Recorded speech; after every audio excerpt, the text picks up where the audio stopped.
Today, I want to share with you just one simple habit that really changed everything for me when it comes to homemaking and really just embracing my role as a homemaker and making big improvements. Welcome to today's video. My name is Emily, and I have been married for the past 16 years, going on 17 this year.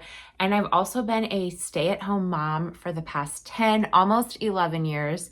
And in that time, I've learned so much. And the truth is, I'm still learning. I'm constantly adding new things to my just thoughts and my abilities as a homemaker. And I love to share encouragement and just practical tips with other homemakers. So today's video is going to just be a chat. I'm just going to talk to you and share a really good habit that I have learned as a homemaker. So if you want to put your headphones in and go clean the bathroom or wash the dishes or go for a walk, whatever it might be that you like to do when you listen to podcasts or other types of videos, I technically have not filmed a podcast style video in a year.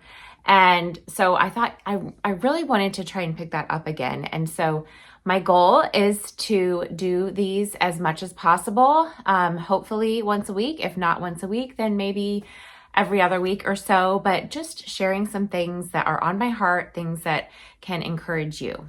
So let's talk about the one habit that really changed things for me as a homemaker. The bad habit that I had was negative thoughts. I would replay thoughts in my mind about myself and about my circumstance that were doing nothing good for me. They were just keeping me stuck and believing lies about homemaking. So maybe you can relate to this. I know I've heard from other women that they can often relate to this scenario as well. But for me, there were a couple of areas specifically that I believed negative things about myself, and I would tell myself these negative things in my mind. I wouldn't necessarily say them out loud, but I would just have this tape replaying in my mind. And so the first one was that I was a bad cook. So when I first got married, I knew how to follow a recipe, like to make cookies, or I knew how to follow the back of a box for a cake mix or something like that, but I really didn't know how to cook meals. I didn't grow up learning how to do that. And when I was single, I ate a lot of sandwiches and salads, and I didn't cook full meals. And so when I married my husband, I didn't know how to make meals for the two of us. And the fire alarm would go off so many evenings when I would cook supper. That is, if I cooked supper. Some evenings I didn't even know what to cook. And so we would end up going through the drive-thru. And I just didn't feel like I was good. Sometimes I would attempt to make things and they wouldn't turn out. I would bring them to like a family gathering and noses would kind of get stuck up in the air because they didn't like what I brought. And it just, there were just things that failed recipes over and over again. And I just was like, okay, well, I'm a bad cook. And I just kept telling myself that. And so I didn't put much effort into cooking because I didn't enjoy it and I just didn't feel like I was good. But then we became I decided to stay home as a stay-at-home mom, and we needed to cut back on our finances since I was dropping my income.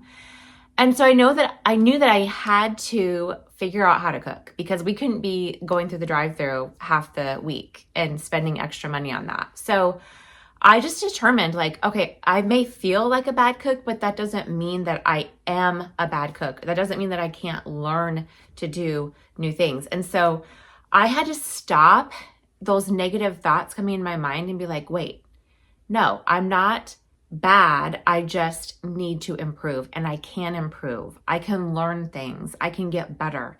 Maybe it's not going to be great, but I'm going to try to improve in ways that I can. I was thinking back recently about all of the different recipes that I now make that I make them from scratch that I had never made from scratch before because I didn't think I could do it. Simple things like sweet tea. My husband loves sweet tea, and I remember the first time I tried to make it for him, it did not come out. But again, I didn't know what I was doing, and it took me time to figure that out. I didn't know how to make gravy. And so I would just buy the jarred gravy, or I'd buy a packet and add water and make it that way. Now I can make all kinds of different kinds of gravies from scratch, but it took me time and it took different experiences and trying different things, failing a couple of times and figuring it out. And so I've realized that I'm actually not a bad cook. I actually do know how to make some good meals, and my family has some favorite meals that I think are pretty good. They'll even say are better than like a restaurant, and I'm pretty proud of that. And I don't know if proud is the right word, but I'm happy with that.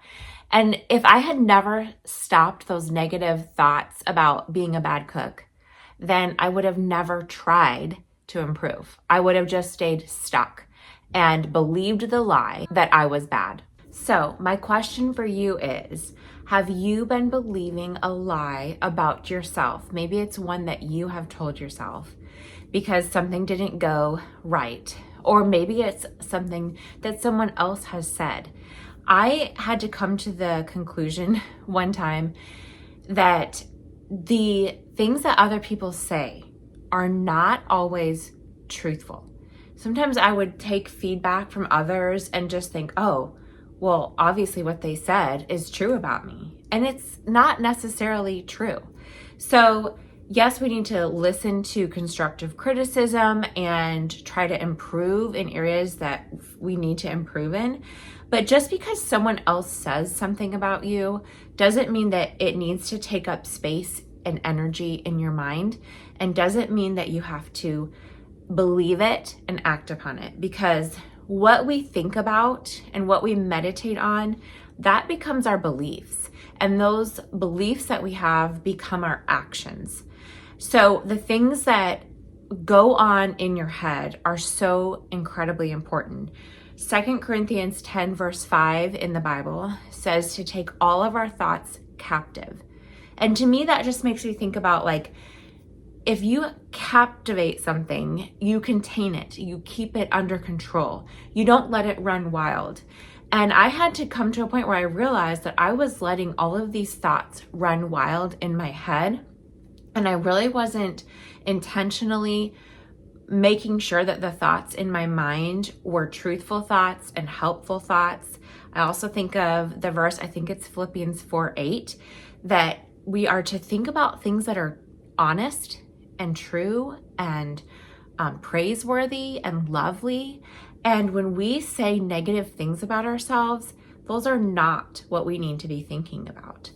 So just another quick example besides the cooking for me was I used to kind of tell myself that I was lazy. So I'm one of those people that I kind of feel like I always have to be doing something, and I always have to be just like being productive in some way. After we got married, I remember my husband a few times just be like, Emily, just sit down. You don't have to be doing something every single moment. And so he has helped me kind of loosen up a bit and not be that way. But especially after I became a stay-at-home mom and my only role was being a homemaker. I had gone from working full-time to being a stay-at-home mom, and I was very lost and confused. I felt like my purpose was gone because I wasn't getting up and getting dressed and ready for the day and heading out the door with, lesson plans to accomplish. And so I just felt like, well, what is my point anymore? And so instead of being productive, I was like the complete opposite. And I would sit on the couch for the entire morning doing nothing and feeling sorry for myself. And so then I started playing this tape in my mind about how lazy I was. And I would just tell myself, you're so lazy, you're such a bad person, you have no value, that kind of thing. And that was doing me absolutely no good. And it was making me stay stuck in that unproductive life that I was living day in and day out. So I really had to change those thoughts. And I had to realize, maybe I was actually just tired, number one, because I had a baby and I was getting up multiple times during the night. And so I needed some rest. I didn't need to be pushing myself as much, but that also didn't mean that I needed to be sitting on the couch for 3 hours watching Gilmore Girls on Netflix. I needed to still be productive, but at the same time, give myself some grace and kindness and the rest that I needed. And so instead of playing, oh, you're lazy, you're good for nothing. No, you're tired from the night before. Sit down and rest for a little bit and then get up and go do the dishes. Or have yourself a cup of coffee and then go start a load of laundry. Things like that is what were actually helpful thoughts for me. So you've heard a couple examples of me and the negative thoughts that I had to change into positive thoughts in order to really see myself as a purposeful homemaker and find the joy and just the purpose in homemaking and really embrace that role. And so my question to you, or maybe my challenge for you, I should say, is to spend an entire day, like choose like tomorrow, or maybe even the rest of today after watching this video, to really focus on the thoughts that are going on in your mind. Don't let them run wild, but really think about, what is it that I just said to myself? And decide if it's true. Because if it's not true, you need to stop that thought. You need to take it captive and replace it with what is true. So instead of telling yourself that you're unorganized, tell yourself that, this closet is unorganized. I'm not unorganized. This closet is unorganized. And this weekend, when I have an extra 30 minutes, I'm going to go through this closet and take out the things that don't belong in here. Stop that negative thought. Maybe the negative thought is, I never have enough time to make a good meal for my family. Okay, stop that negative thought, because the truth is it's not that you don't have enough time. It's not that you don't have the ability.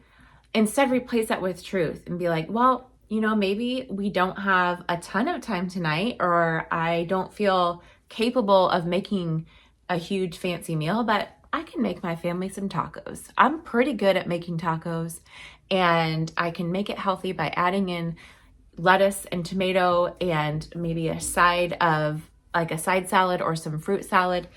And it doesn't have to be difficult, but it's something that won't take you a lot of time and you can get done pretty easily. And it doesn't necessarily mean that you didn't do a good job cooking a meal for your family. So take those thoughts captive, change the negative ones into positive ones, and you will see a huge difference in your homemaking. Thank you for joining me today, and remember to keep doing the most important work.